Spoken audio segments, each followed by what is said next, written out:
Hello friends, कैसे हैं आप सभी लोग? बढ़िया। आज लेकर आए हैं हम आप लोगों के लिए वीडियो नंबर 5 कक्षा 11th की एक वीडियो है आपकी, जो कि अपन लोगों के लिए आज अपन पढ़ते हैं। इसमें अपन लोग रासायनिक संयोग के नियम। इससे पहले हम आप लोगों को बता दें बेटा, आप लोग सबसे पहले तो चैनल को सब्सक्राइब कर लें और बेल आइकन को दबा लें, ताकि आप लोगों के लिए वीडियो के नोटिफिकेशन आपको प्राप्त होते रहें। और साथ ही साथ आप लोगों के लिए एक और महत्वपूर्ण बात है, जो आप लोगों के लिए बेटा बहुत फायदेमंद होगी। ये जो वीडियो हम आप लोगों के लिए दे रहे हैं, ये वीडियो आप लोगों के लिए बेटा इसलिए अपलोड करते हैं ताकि आप लोग, जो बच्चे नहीं जा पा रहे हैं कहीं पे, लॉकडाउन की वजह से घर में फंसे हुए हैं, वो आराम से अपनी कुछ प्रिपरेशन करते चलें और अपने नोट्स प्रिपेयर करते चलें।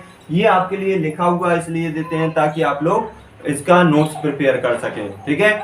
और अब हम आगे बढ़ते हैं बेटा, अपना वीडियो नंबर 5 के टारगेट पर अपन चलते हैं, जो कि आज का अपना टारगेट है रासायनिक संयोग के नियम। कौन से नियम है बेटा? अपने रासायनिक संयोग के नियम। आप कहेंगे कि रासायनिक संयोग के नियम क्या कहलाते हैं, ये कैसे होते हैं, क्या है ये? तो हम आपको सब कुछ बताएंगे बेटा विस्तार पूर्वक। चलो आगे बढ़ते हैं रासायनिक संयोग के नियमों पर। तो रासायनिक संयोग, जो रासायनिक परिवर्तनों के अध्ययन एवं परिणामों के आधार पर, किसके?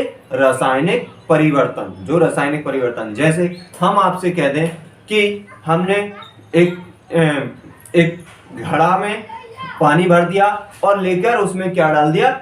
चूना डाल दिया। तो उसमें क्या होगा? कुछ ना कुछ परिवर्तन होगा, एक्सोथर्मिक रिएक्शन होगी। कौन सी रिएक्शन होगी? एक्सोथर्मिक। मतलब आपकी ऊष्मा क्षेपी अभिक्रिया होगी। क्यों?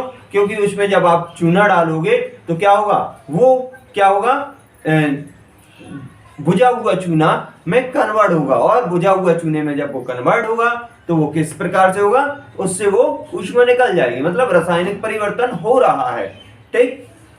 और उसका परिणाम जो होगा, उसके आधार पर हम कह सकते हैं रासायनिक संयोग के नियमों को निम्न भागों में प्रतिपादित किया गया है। इन्हीं नियमों को हम रासायनिक संयोग के नियम कहते हैं। अब अपनी लैंग्वेज क्या है वो और आप देख लें बेटा। रासायनिक परिवर्तनों के आधार पर एवं परिणामों के आधार पर कुछ सामान्य नियम प्रतिपादित किए गए हैं, जिन्हें हम रासायनिक संयोग के नियम कहते हैं।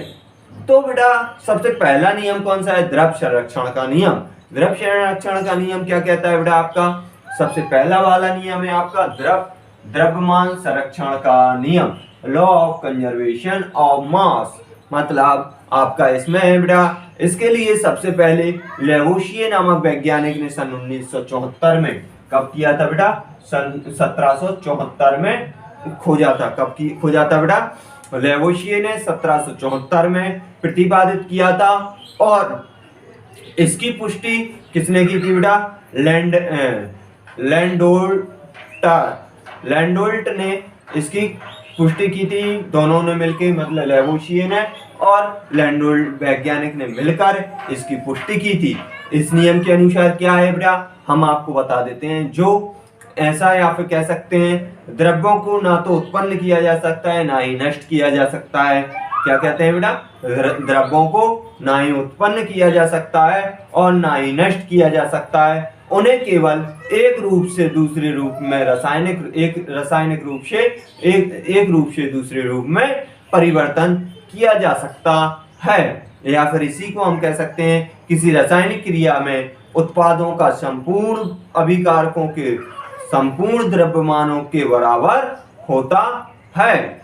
ये क्या कहलाता है? इसका क्या होता है? इसमें अभिकारक का द्रव्यमान इक्वल टू क्या होता है? उत्पादों का कुल द्रव्यमान। मतलब जितना आपका क्या होगा? सबस्टेंस होगा, उतना ही आपका रिएक्टेंट होगा। कितना होगा? रिएक्टेंट होगा, ठीक। मतलब सबस्टेंस इक्वल टू रिएक्टेंट हो जाएगा। मतलब आपका जितना उसमें बराबर भागों में दोनों होंगे, मतलब इसमें ना तो आप इसे उत्पन्न कर पाओगे, ना ही इसे परिवर्तन, मतलब ना ही नष्ट कर पाओगे। ओके, एक रूप से दूसरे रूप में अपन परिवर्तन कर सकते हैं।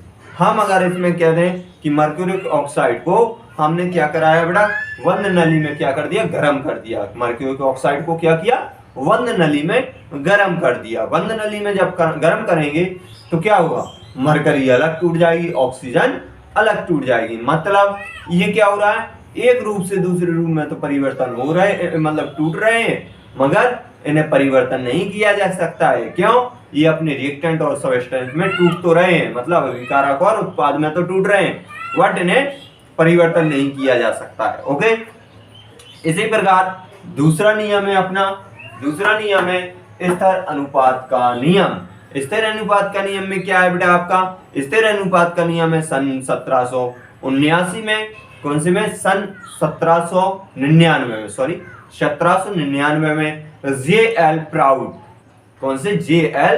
प्राउड ने यह नियम प्रतिपादित किया था। कब किया था बेटा? जे.एल. प्राउड ने सन 1799 में प्रतिपादित किया था। इस नियम के अनुसार क्या कहते हैं बेटा? इस नियम के अनुसार प्रत्येक रासायनिक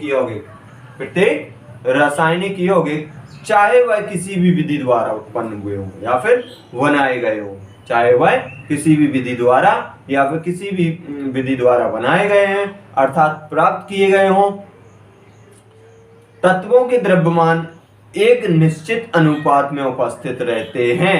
क्या कहना चाह रहे हैं?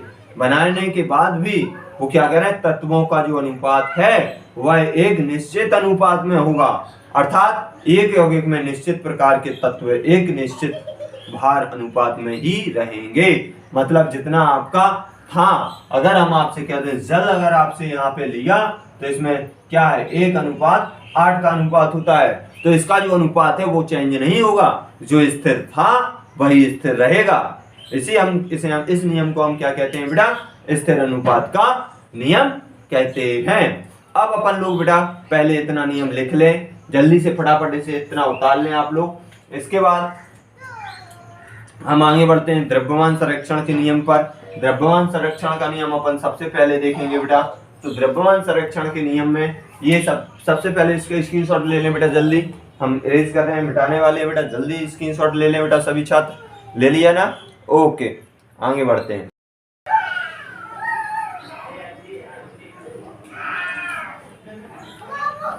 तो ये बेटा आप लोगों के लिए नोट्स थे, जो आप लोग ये नोट्स आप देख लीजिएगा। इसमें कुछ समझ में ना आए तो आप लोग पूछ सकते हो। तो देखो बेटा आपको हमने बताया था द्रव्यमान संरक्षण का नियम, इसके लिए लेवोशियर ने सन 1774 में प्रतिपादित किया था। इसकी पुष्टि लेवोशी और लेट ने की थी, और इसके अनुसार क्या बोला गया?